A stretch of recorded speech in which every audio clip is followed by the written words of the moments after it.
Hello guys, you're welcome back to my channel. My name is Tessie. Good morning, good afternoon, and good evening to you all, depending on where you are watching from. And thank you so much for stopping by. Former President of the Senate, Senator David Mark, has reacted to the recent attack on Governor Samuel Ortom of Benue State and the general insecurity in the country. Senator Mark, who has been silent for a while now, urged security operatives to step up to the challenges of securing lives and property to avoid consequences of a resort to self-help. Mark, in a statement by Paul Mume, his media advisor on Sunday, said the inability of the government and security agencies to tackle the current security crisis would compel Nigerians to embark on self-help. According to him, if a state governor can be so brazenly attacked, what would they do to the ordinary citizens?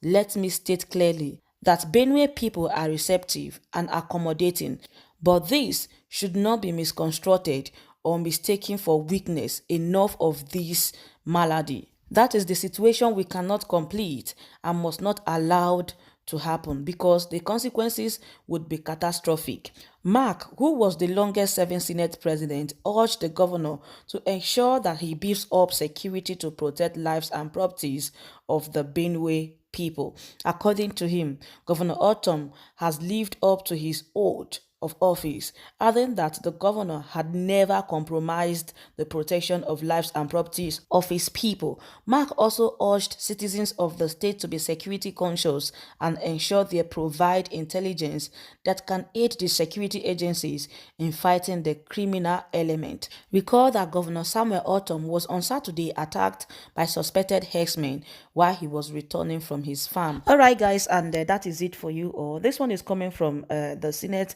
the former Senate President David Mark. Just imagine that we have someone like David Mark in the Southeast, and they've been silent concerning all the happenings in Southeast, all the atrocities being committed by Fulani herdsmen. He's been silent, refusing to say nothing.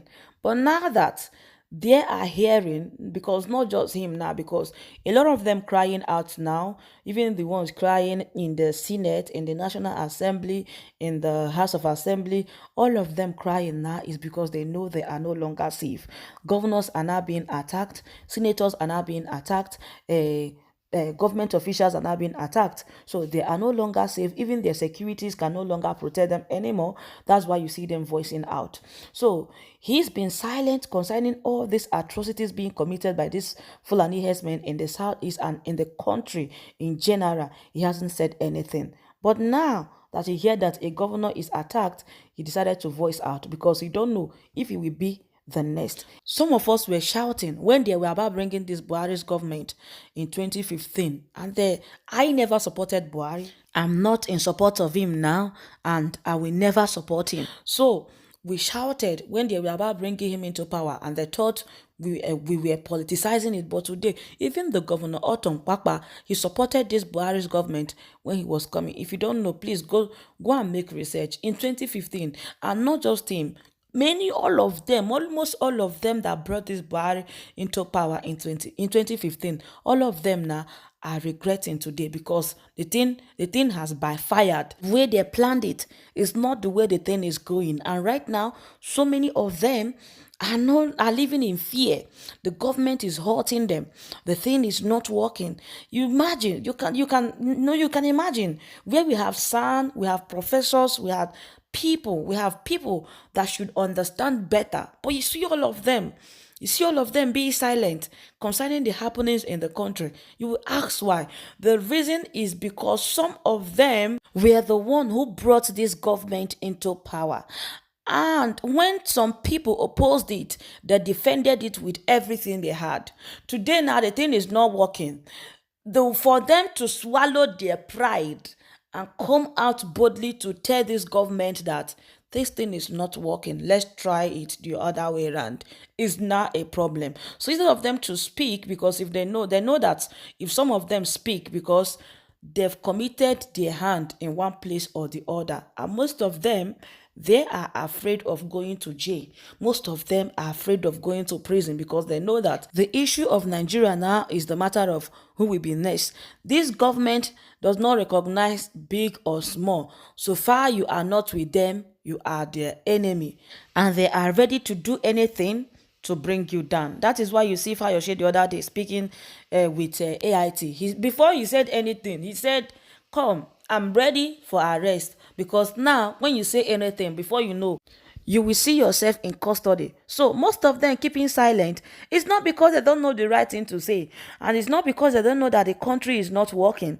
It's not because they don't know that we are retrogressing. It's not because they don't know that what they brought into power is not working. But their hands are not clean. And what we are seeing with this government is Operation No Mercy for their critics. So you see that even when some of them want to issue statements like this, you see they are dodging the government. They try to sound diplomatic, but is this supposed to be like that? How long are we going to continue like this? Who will save us from all this mess? Who will deliver us? Since the ones we have, they have committed themselves in one place or the other, and so therefore their hands are tied. There is nothing you can do now. There is nothing they can see now. There is nothing that will happen now that will make them speak. So who can save us? David Mark, who is condemning the attack on Governor Ortom, is yet to speak about the atrocities being committed by Fulani herdsmen in his own state, in his own community, under his nose. He's yet to say something about it. But because he heard he's a governor, charity begins at home, they say. And believe me, a time will come when the youth can no longer bear it and they will begin to take their own destiny. They've started already. Look at what is happening everywhere now. The thing now is, since you cannot fight for us, we have waited for you to do something. We have waited for you to fight for us, to save us, but it's obvious that you're not ready to do anything. So it is time for us to take our own destiny with our own hands. And today now, we are seeing the youth doing it with their own hands. Today you heard unknown gunmen killed so and so person, unknown gunmen.